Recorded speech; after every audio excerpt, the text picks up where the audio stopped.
Hi friends, today I am going to explain circular water tank with flexible base.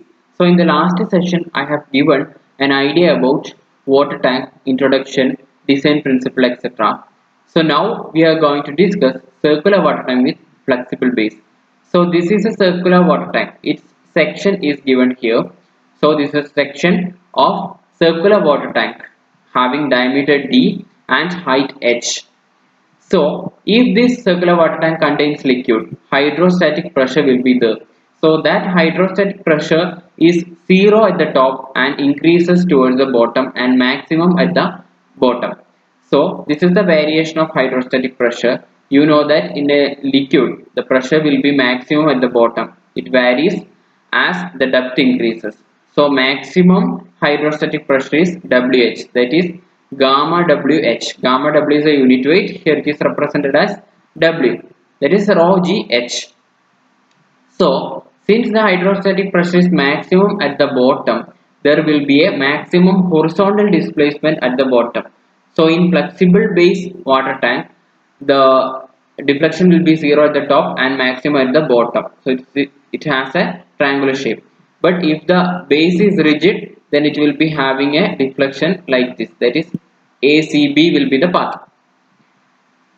So due to this maximum displacement, horizontal displacement at the bottom due to maximum hydrostatic pressure at the bottom, we will be having a maximum hoop tension at bottom per meter per unit height of wall.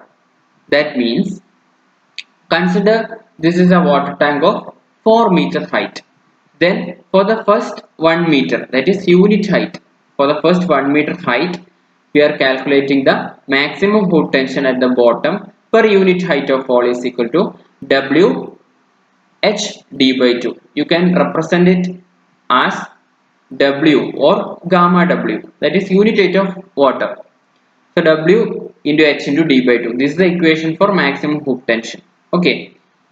And taking permissible stress in steel in direct tension as sigma s, area of steel per meter height at the base is given by, that is area of steel to be provided per meter unit height, that area AST is equal to WHD by 2 sigma s.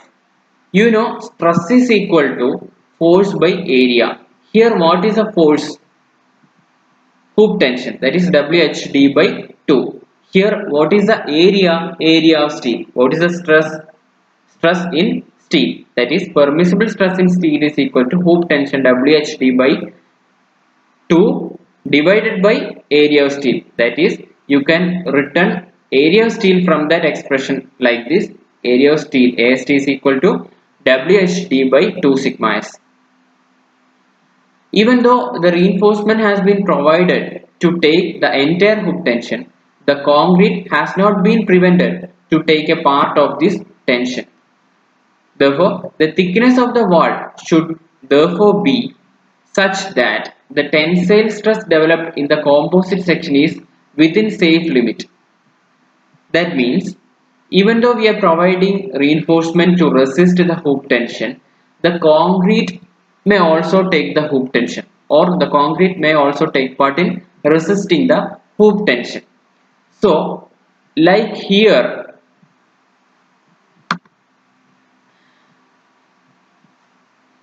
we have to consider the permissible stress in concrete also. That is, if permissible stress in concrete is sigma CT, in the equivalent concrete section and T is the thickness of the wall, then we have permissible stress in concrete is equal to hoop tension divided by equivalent area of the composite section. You can see here permissible stress in steel is equal to hoop tension divided by area of steel, but here it is not. Permissible stress in concrete is not equal to hoop tension divided by area of concrete, because steel is also embedded in concrete. So we have to consider the equivalent area of the composite section that contains steel in calculating the permissible stress in concrete. That is why here permissible stress in concrete is equal to hoop tension divided by equivalent area of the composite section. We have to consider the area of concrete, that is 1000 is the height and thickness T. Area of concrete plus equivalent area of steel also. M is the modular ratio that you know, M minus 1 into AST. So this is the equivalent area of the composite section. So permissible stress in steel is equal to hoop tension divided by equivalent area of composite section. Then the value of sigma Ct, that is permissible stress in concrete, is 1.5 Newton per mm square for M30 concrete, M30 grade concrete. This is given in the table 1 of IS 3370 part 2 2009. We can calculate the thickness if we have this value of permissible stress in concrete and hoop tension after calculating. There is also an empirical formula for thickness T, that is equal to 30H plus 50.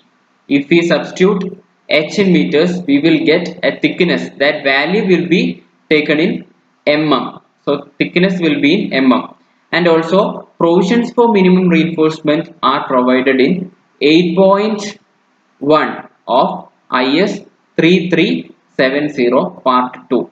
Also refer figure 1 and figure 2.